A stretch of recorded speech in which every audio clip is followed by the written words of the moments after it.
Hi, in this video we're going to show you a free tool you could use to burn audio and MP3 CDs. So if you're still using CDs and you still have MP3s and you want to create some music CDs from them, you could use this tool to do so. Alright, so it's called Express Burn, disk burning software, so I have it installed here. So when you install it, you'll have an icon for it, and you also have a little icon here for some of their other software that you could download and try out.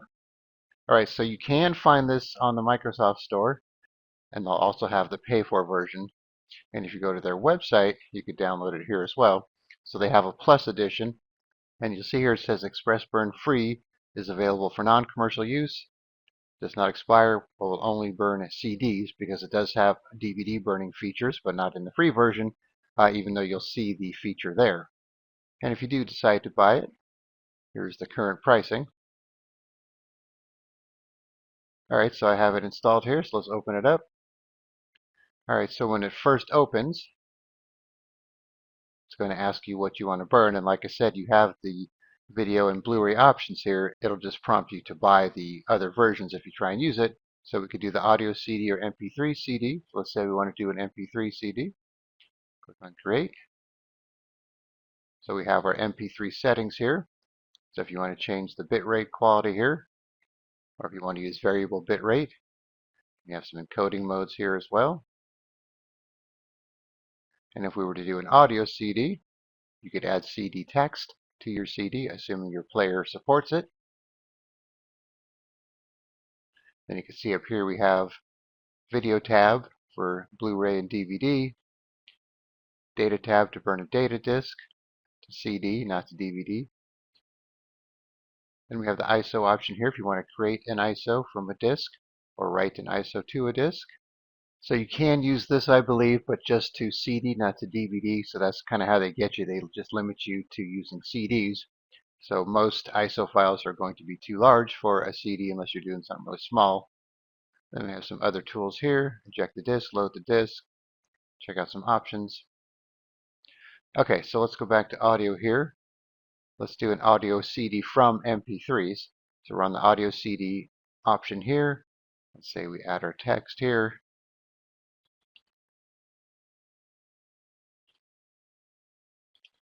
Okay, just put in some general information here. Then you get this option here. Please enable session at once prior to burning your audio CD to support CD text. And you can click this box if you want to do it right now. Alright, so I have some MP3 files here. Just drag and drop them in there.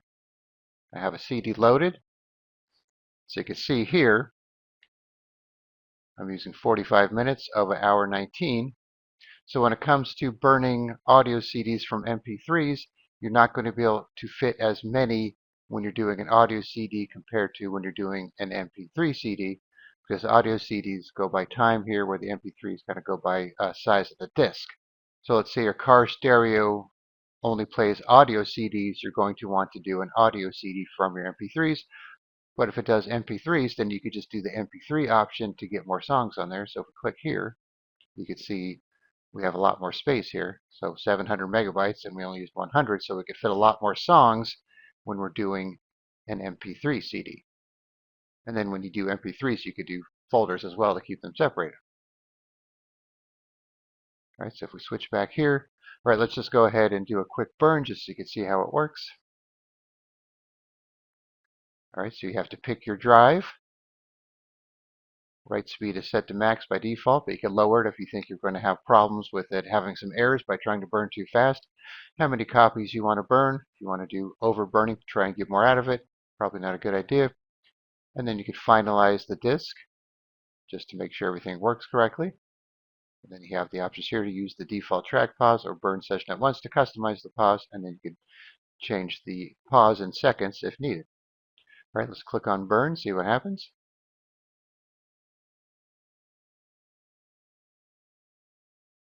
All right, so this will take a couple minutes, so I will pause the video and be back when it's done.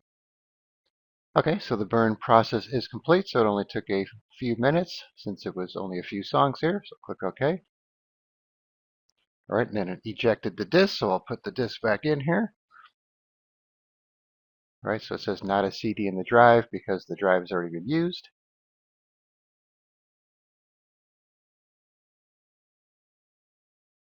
Now you can see we have our audio CD here.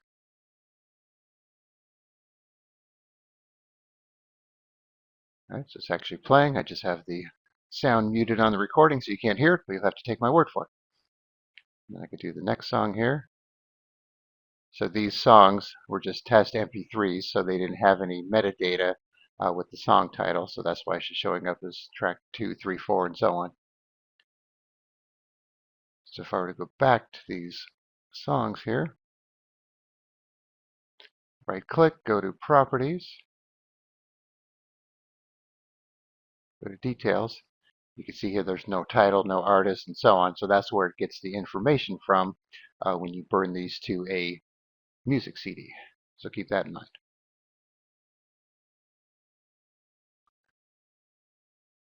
All right, so that is how Express Burn works for creating music CDs. So like I said, you could do that for free, and if you wanted the DVD features, you're going to have to obviously buy it, but it's not super expensive if you decide to do that.